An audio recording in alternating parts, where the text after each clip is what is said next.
when Billy walked down that red carpet for the first time in a tuxedo dress. He changed America, and he continues to do so. And now, here we go. Eventually, Billy Porter.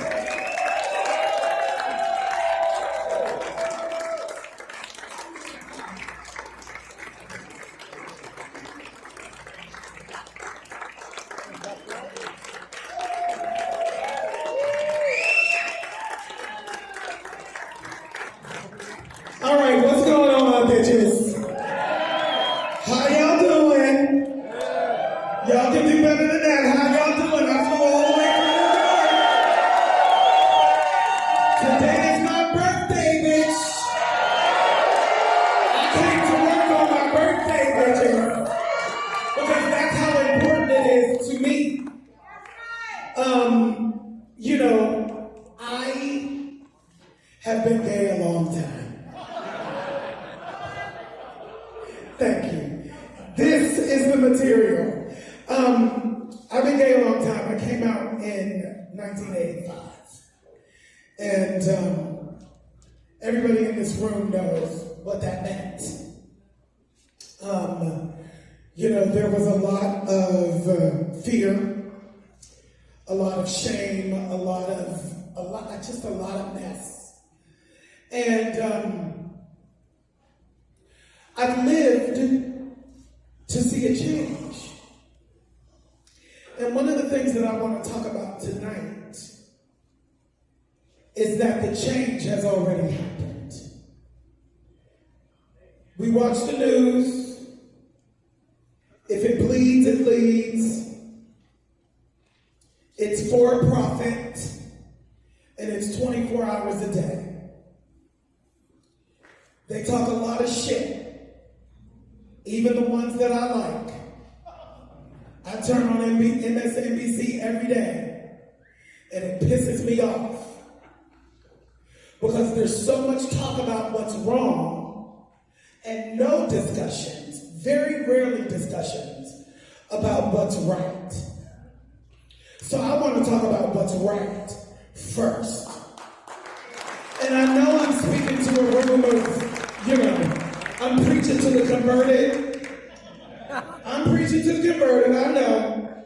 But if there's anybody in this room that is not just simply on our team and can get out a message, leave President Biden alone. Leave that bitch alone. He might be 478 years old, but he pulled us out of the gutter. It's good work for us. And all these motherfuckers can talk about is his age. I'm over it. I'm over it. We have to do better. I heard I'm supposed to talk about education, so I'm going to tell y'all a story. I don't know why I'm pacing like Chris Rock. You know, I'm pacing like Chris Rock like I'm doing stand-up or some shit. He said I'm afraid of Will Smith. I ain't afraid of that bitch. I ain't afraid of none of these bitches. None of them. I'm not afraid of none of them. I'm not afraid of Bob Iger either. No, y'all read what I said. My agent said I had to leave Bob Iger alone today. So I'm going to leave that bitch alone today. But what I want to talk about is education, right? I am first generation, 54 years old today. First generation post-civil rights movement. Thank you. You too can look this fabulous at 54.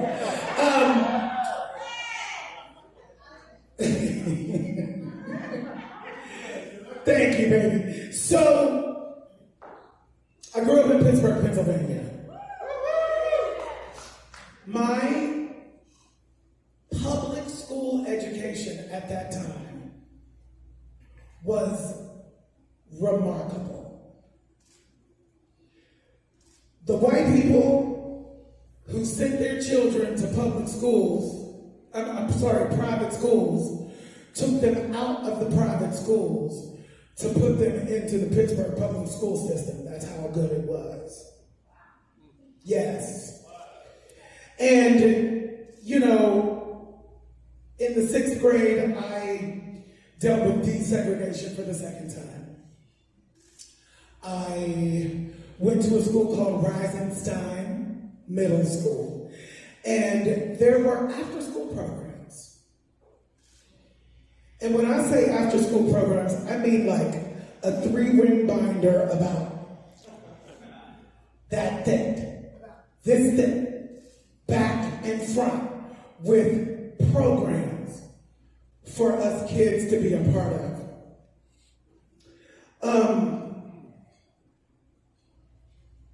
I joined a program called Reisenstein Musical Theater.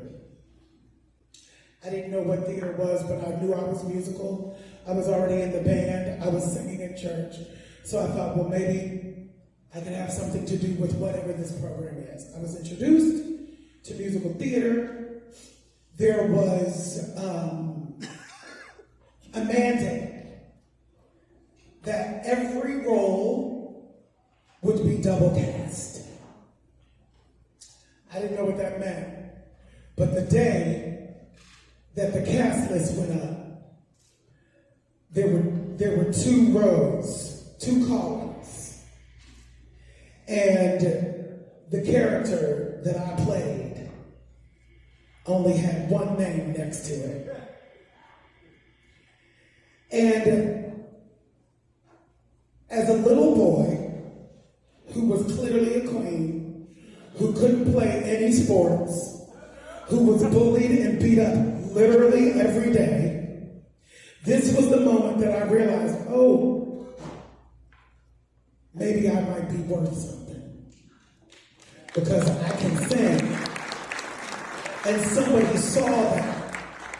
And they began to nurture it at such a young age. I was the only one cast as, what's the character's name? Oh God, I can't remember, it doesn't matter. But I was the only person cast in that Rogers and Hart Babes in Arms production. And I continued to be the only one cast. That same year, I was washing dishes in my kitchen.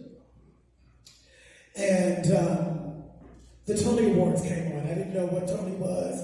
I didn't know who Tony was. I didn't know nothing about it. All I know is I saw people on TV, on a stage, singing and dancing, and I liked that. Next thing I knew, Dreamgirls showed up. It was 1981 or 2, I can't remember. I think it was maybe 1981, June 1981. And it's the first time that I had ever seen Black people who weren't slaves, who weren't poor. All of a sudden, I saw a lot of Black people in sequins dresses, you know, and like the hair and the makeup, and they were just having a fight. It wasn't about slavery. It wasn't about the man. It wasn't, you know, it was like, oh my God, and then Jennifer Holiday sang, and I'm telling you, I'm not going, and my life changed forever. Still to this day, I remember that.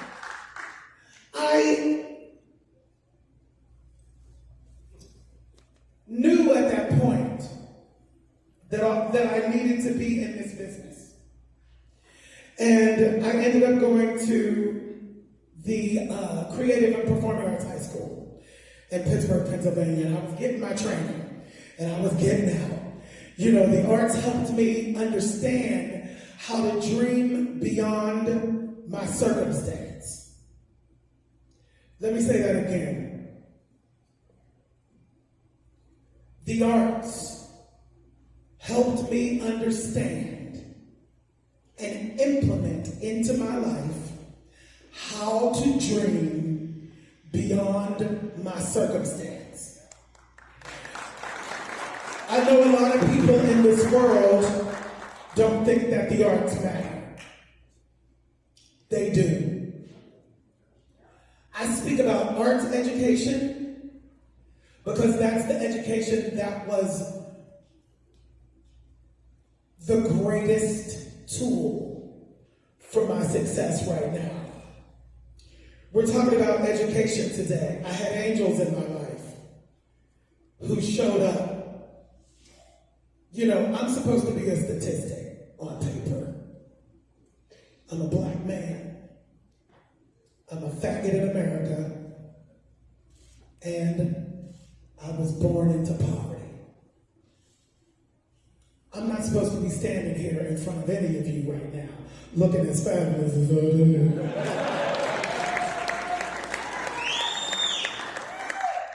Peggy Hughes, Russlander, and Lenore Nimitz pulled me by my ear senior year of high school. When they heard that I was just gonna go to New York and be a star, they pulled me literally by my ear and said, "No, you're not. You're going to learn how to act right down the street at Carnegie Mellon University." Like, what? I mean, first of all, I can't afford it. I can't afford it. They were like, "We'll work on that. Don't worry about that." And I said, and secondly, it's right down the street. Like, what, you know, how is it that I live in Pittsburgh, Pennsylvania, a 10-minute drive from Carnegie Mellon University, which is one of the greatest universities on the planet. The arts program, the acting program, the drama program is one of the greatest drama programs in the world. And I grew up 10 minutes away from that space, and I didn't even know that it existed. We have a problem. A lot hasn't changed since then. That's a problem. There are still children who don't even know what their options are. We have to stand in the space. We have to stand in that space. I'm here in this queer space, but I want to let y'all know that I'm black first. Apparently, I have to say that. I didn't think I did. I thought it was common knowledge. I thought everybody would understand that. Apparently, they don't. So I will say it. I'm black first. And while I am a voice for the LGBTQ plus community, I'm black first. The first thing that people see is my blackness. So I'm here for my black brothers and sisters and my LGBTQ plus brothers and sisters and everybody who finds themselves marginalized in this world. It's a hard time right now, y'all. It's a hard time. But what I want to say is, first of all, I am a product of a government that cared for its people. We got to get back to that. By hook or by crook, we got to get back to that. I didn't ask to be born poor. I didn't ask to be born. It's systemic, and we can't unsee it. I'm going to open this up to the shit that we can't unsee now.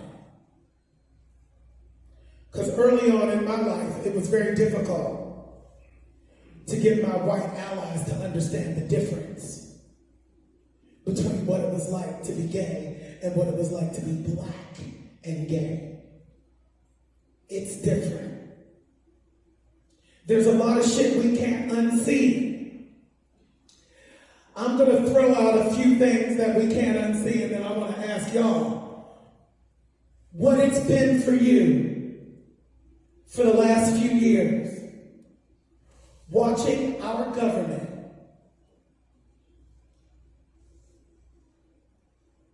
what the fuck is going on? Really? The Supreme Court ain't shit. No oversight at all. They don't have no laws. They don't have to rule by nothing. Is that what we're doing? When are we going to change that? That's what we have to change. That's what we have to focus on, right? Let's just be clear about what we need to focus on. Because the thing for me is that there's so much talk about what's wrong, and nobody's talking about solutions. I'm a solution-oriented person. I want to talk about how we can fix stuff. Everybody knows what the problem is. We're alive. We see it. You know, Orangina 45. Let's talk about him for a second. Because I don't call him by his name. That's like Voldemort or some shit. We let it happen. We let it happen. Every single one of us in this room and every single one of us in America let that shit happen. Now, I'm not judging. I'm not blaming. I don't know what to do, right? What are you supposed to do? This is unprecedented. If I hear that word one more time, I'm going to slit somebody's throat. Unprecedented. I don't need that. I know it's unprecedented. What are we going to do about it? In this room, I charge you and I challenge you to show up in a different way, right? We have to show up. The first thing we have to do is take care of ourselves. Take care of our minds. Take care of our hearts.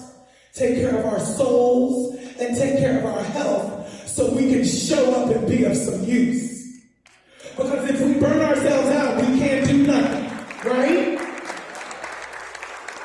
That's the first thing we have to do. What else can't we unsee? George Floyd. I remember trying to explain to my white allies that there was a bullseye on my back every time I walked out the house. A friend of mine up there, Richard, I don't know if he remembers this. I came to visit a few years ago, and I was driving. I was driving in Fort Lauderdale, by the beach, in this red state. He said, just go, just go, just go. I said, baby, I can't disobey the laws. I can't make a left turn when I'm not supposed to. I can't do anything I'm not supposed to because if I get pulled over, there's a possibility that I might die, whether it's light outside or not. This is the real world. He didn't even really realize that that was a thing. He was like, oh, yes. Every single day. They put their knees on that man's neck for 9 minutes with the whole world watching and cameras rolling. Why? Because he knew he could get away with it. Because that's the world that we live in. The surprise is he didn't. The surprise is that some people are, the surprise is that these motherfuckers are finally being held accountable. Somebody has to show up for a subpoena now, right? I don't know why it took so fucking long, because I know if it was my black faggot ass, they'd have thrown me under the jail.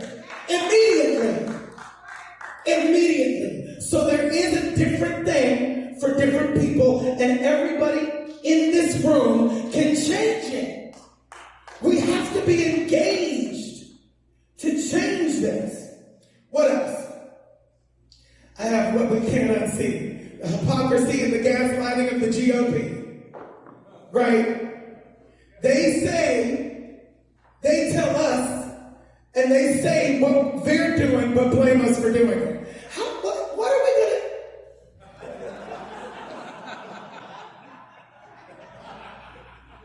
What are we going to do about it? This is a question. I'm not sure. The gerrymandering. the gerrymandering, because they can't win on their own. They have to cheat to win. We all know this, and it continues to happen all the time. Every single day I turn on the news, and it continues to happen. Why is it still legal? Why is it even still legal to gerrymander? They've been doing this for 100 years. It's the same version, which is what's upsetting to me. It's the same thing. It's the same hint. There is no difference in it, and it's just a repeat of the same shit. So what are we going to do about it? We're doing it together, right? We're doing it together. I'm trying to figure it out too. I have a big mouth, so I talk a lot. I speak truth to power. I don't give a fuck. Put me in jail, do whatever it is that you want to do to me. I don't give a fuck. Y'all are wrong, and we're done with this.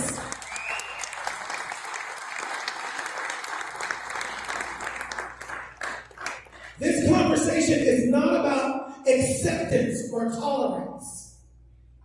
Our conversation in the LGBTQ plus community specifically is about honoring our humanity.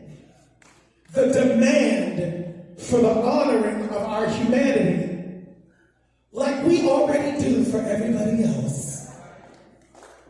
It should be easy. By example, y'all can learn how to honor us. I don't like you motherfuckers either. GOP, straight people, whatever it is. I don't care. No, I love straight people. I'm teasing. But you know what I'm saying. It's like, this is not about whether you like my lifestyle or what I don't give a fuck. I don't like you either. That's not the conversation. The conversation is about honoring our humanity, our collective humanity. I'm not walking around Earth trying to take other people's rights away. I'm not. We're not. Stop it. You know, I can talk for a long time. They asked me to talk for 10 to 15 minutes. So you know. What else? What else do I have to say tonight? I wrote some notes, so please forgive me.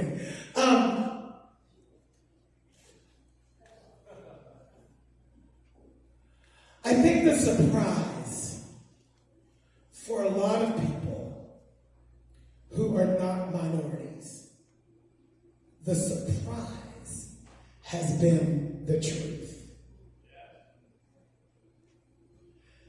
Your eyes are open now.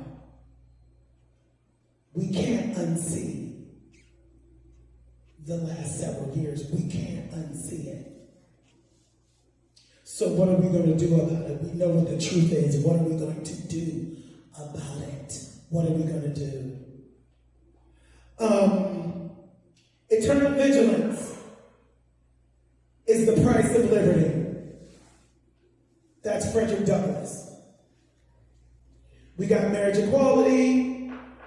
We got civil rights. We got women's rights. Blah, blah, blah. We got a black president that we all sat on our sofas and ate bonbons for 8 years thinking that our work was done. We understand that it's not done, right? We understand that we must engage until the day we die, right? I had the opportunity to meet Congressman John Lewis before he passed away. And it happened to just be on that day that I changed the world in my Oscar dress, bitch. And the story goes like this. So here's the story. So I had never done anything before in terms of hosting. And I got the call to host, and I went to the rehearsal. And the people at the rehearsal were like, oh, well, we're going to give you like 4 interviews because we don't want to overload you because it's your first time out. Meanwhile, there were other people there whose first time it was as well, but I didn't say nothing. I was just like, it's in the work. All I have to do is show the work. So by the time we finished that 12-hour rehearsal day, I went from 4 interviews to 23 interviews. And one of those interviews was with John Lewis. And so I had my own producer. And there were cards, and they had created questions for us and everything like that. So I'm so excited to, get to talk to John Lewis and everything like that. And they hand me the questions. And the back of my head blew off. And I pulled my shit together. And I went to my producer and I said, I can't ask John Lewis these questions. He said, what's the matter? I was like, it's John Lewis. And you want me to ask him what movies he's watched? That's what the fuck you want me to ask him? Oh! Well, what do you want? Well, what would you say? What would you ask him? We have to ask the producers. I said, well, I would say to him, this was 2019, what would you say to us, those of us who are active and are fatigued? What would you say to us to keep us active in this new world order? Because it's crazy. Never give up! Never give in! He went right into it, and it was like, but somehow I knew that was what I needed to hear. From a person who had lived long enough to live the circle of life and to know that love always wins. To know that we always win. I lived through the fucking AIDS crisis, honey. We win! We win! Love always wins. That doesn't mean we don't fight. That doesn't mean it's going to be easy. And there will be blood. But know this. The change has already happened. That's why they're running scared, children. That's why they're running scared. They know the change has already happened and we can't put the toothpaste back in the tube, bitch.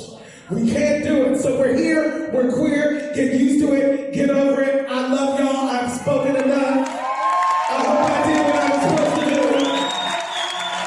In my cute outfit. Now we can drink. I didn't drink too much before this speech. Y'all lovely. Y'all can sit down. Thank you. Thank you, thank you, thank you.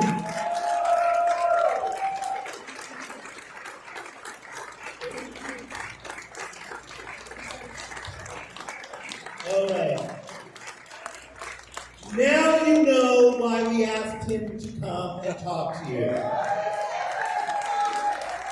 Because nobody can do it that way. Now maybe John Lewis, but he can't be with us tonight. So right now, the candles are being lit for 54 years. One cake is 20-something years old, and the other cake is 20-something else years old.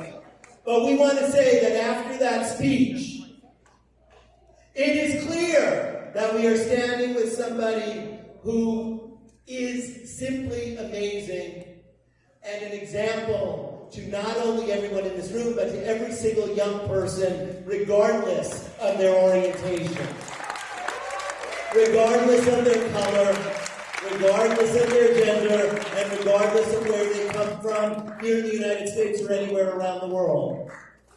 And when this person talks, people do listen. And that is why today we will be adding another hero to those boards out in front.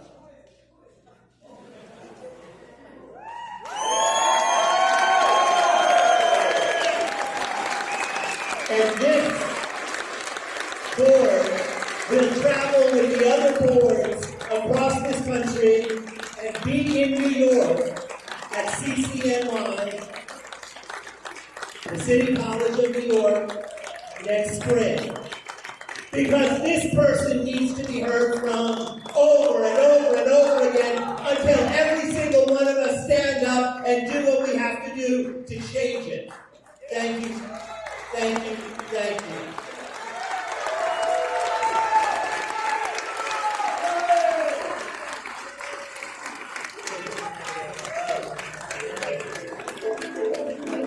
I just want to say one last thing in terms of what do we do, right? What do we do to fix it? I'm launching the Billy Porter Foundation. I'm going back to my hometown in Pittsburgh, and we're starting that right now. So anybody in the house who wants to be on my board or open up their checkbook to help me pay for this bullshit, come on!